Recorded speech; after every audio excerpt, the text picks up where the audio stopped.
Bom, pessoal, bom dia, boa tarde, boa noite. Professor Thaleson Bruno da Voz. Bom, então voltando depois de algum tempo, né? Agora, pessoal, resolvi fazer aqui uma bateria de conteúdos, tá?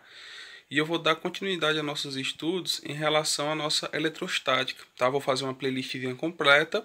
Espero que essa playlist ajude muito vocês nessa caminhada estudantil, tá certo? Bom, naquele mesmo modelo, simples, tá? Mas que seja bom para a gente compreender, tá certo? E posteriormente, sempre que eu terminar essa minha playlist dos conteúdos, eu vou vir com uma bateria de exercícios para enfatizar ainda mais o conteúdo que está sendo estudado, tá certo?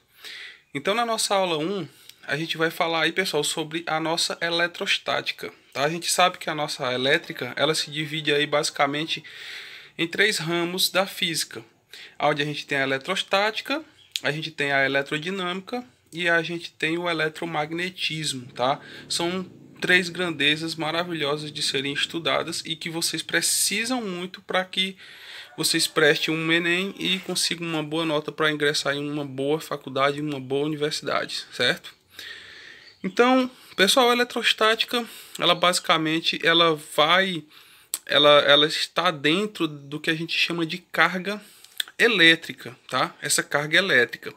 Só que, pessoal, carga elétrica, se a gente for pensar, é uma coisa muito atual. A gente não conseguiria viver no mundo de hoje se não fosse a nossa energia elétrica, né? Mas isso aí é uma coisa bastante antiga, tá, pessoal? Isso começa em meados do século IV antes de Cristo, tá? Isso começa bem distante das nossas atualidades. E aí, pessoal, a gente vai se basear dentro de alguns estudiosos da época, onde a gente tem um cara chamado Tales de Mileto, tá? A gente tem o Otton, tá? A gente tem o Otton, o Benjamin Franklin, certo? Que estudou a natureza e, e o Alessandro Volta, tá? Até mesmo por isso a gente tem aí a nossa voltagem. Alguns desses nomes aqui dão os nomes para os componentes da elétrica, tá? Bom, o Tales de Mileto, pessoal, em meados do século IV a.C., ele, em um certo dia, ele tinha um pedaço de lã, tá? E um âmbar, tá? O que é esse âmbar? Esse âmbar, ele é a resina, tá? Ele é a resina de um pinheiro, tá? Eles pegavam a resina de um pinheiro e faziam o que eles chamam de âmbar, como se fosse um plástico, tá? Como se fosse um plástico. Então, o que é que ele fez? Ele viu que ao atritar essa lã a esse âmbar e ele aproximava esse âmbar do seu braço, ele percebia que os pelos do seu braço ficavam arrepiados. Porque, mesmo sem saber, ali ele estava descobrindo as constituintes da eletrostática, tá? Onde você tem as cargas positivas, negativas, as cargas neutras, tá? Então, ali foi o start para o começo de tudo, tá certo? Então, por isso a gente tem o nome elétron, que do grego vem o âmbar, tá certo? Então, aí foi a primeira descoberta aí pelo Tales de Mileto. Então, continua a história e o cara chamado, não vou me arriscar a dizer o nome dele, tá? Vou falar só o primeiro, Otto. Ele fez uma máquina capaz de eletrizar corpos, tá? Ele fez uma máquina capaz de eletrizar corpos. E posteriormente vem o Benjamin Franklin, já no século XVIII, tá? E ele estudou a natureza elétrica dos raios em 1752. Ou seja, esse cara ele observava os raios que desciam do céu, tá? E ele começou a estudar a natureza desses raios aí. Já pegando o estudo do primeiro cara, que foi o Tales de Mileto, ou seja, não o estudo, mas o descobrimento dele, tá? Por curiosidade, coisa que muitos de nós temos, ele pegou um pedaço. Depois vocês podem pegar uma caneta, esfregar bem esfregadinho em um pano ou em alguma coisa, e vocês cheguem perto do braço de vocês que vocês vão observar que o pelo se arrepia. Por quê? Porque esse cara, ao ser atritado aqui, tá, pessoal? Esse cara, o que vai acontecer? O âmbar, no caso, ele vai ficar com cargas positivas, tá? Ele vai ficar com cargas positivas. Logicamente, positivo com negativo vai atrair. Então, por isso que o pelo do seu braço, ele se arrepia, tá? Porque ele é atraído pelo âmbar ou pelo plástico que está eletrizado positivamente. E, logicamente, o pano ou a lã vai ficar eletrizado negativamente, ficando nessa configuração aí que vocês estão vendo no vídeo, certo? E aí, pessoal, passando mais um tempo, não se preocupe que isso é uma aula bem introdutória, tá? Depois a gente vai estudar os cálculos, tudo certinho, saber como é que funciona na prática.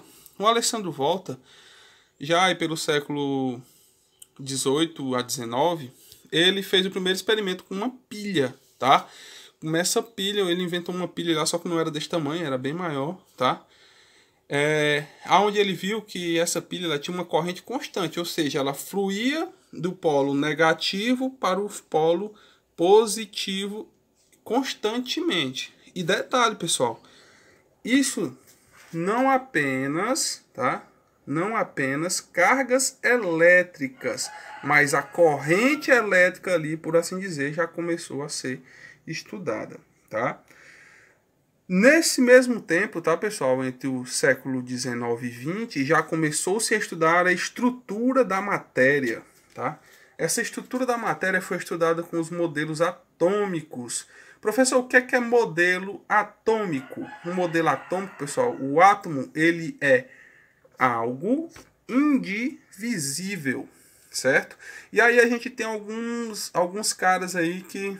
alguns estudiosos, né? Tem professor que não gosta de chamar os grandes estudiosos de caras, mas os estudiosos, o John Dalton, o Thomson e o Rutherford, tá? Que são os mais famosos, eles fizeram a sua estrutura atômica, aonde em 1808 o Dalton ele fez o modelo da bola de bilhar, aonde ele tinha a estrutura aqui com uma bolinha branca, uma bolinha pintada, uma repartida ao meio e uma com essas três partes aí. Então, pessoal, ele observou, tá? Ele observou o quê?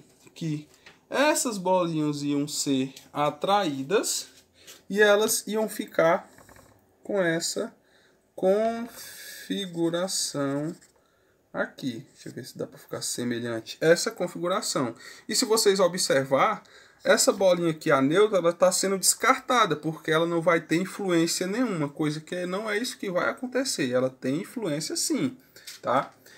Já o Thomson, ele fez um modelo mais simplificado, que é o que chamam de pudim de passas, né? Onde você tem só uma carga positiva no núcleo e você tem vários elétrons aqui circundando. E algo mais importante, pessoal, não se divide, tá? E por último, mas não menos importante, ou seja, talvez o mais importante, é o Rutherford Bohr, tá? Onde ele já fez esse modelo atômico aqui mais rebuscado.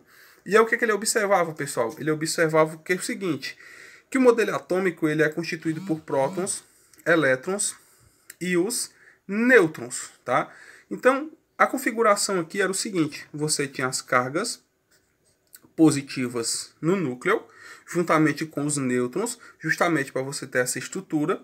E os elétrons, pessoal, eles ficavam circundando, tá, o núcleo atômico. Então, os prótons seriam as cargas positivas, os elétrons as cargas negativas e os nêutrons, logicamente, seriam as cargas neutras, tá, pessoal?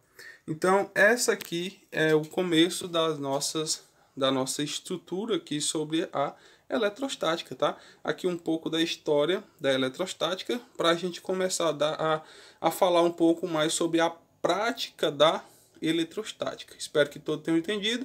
Um abraço, fiquem todos com Deus e fui!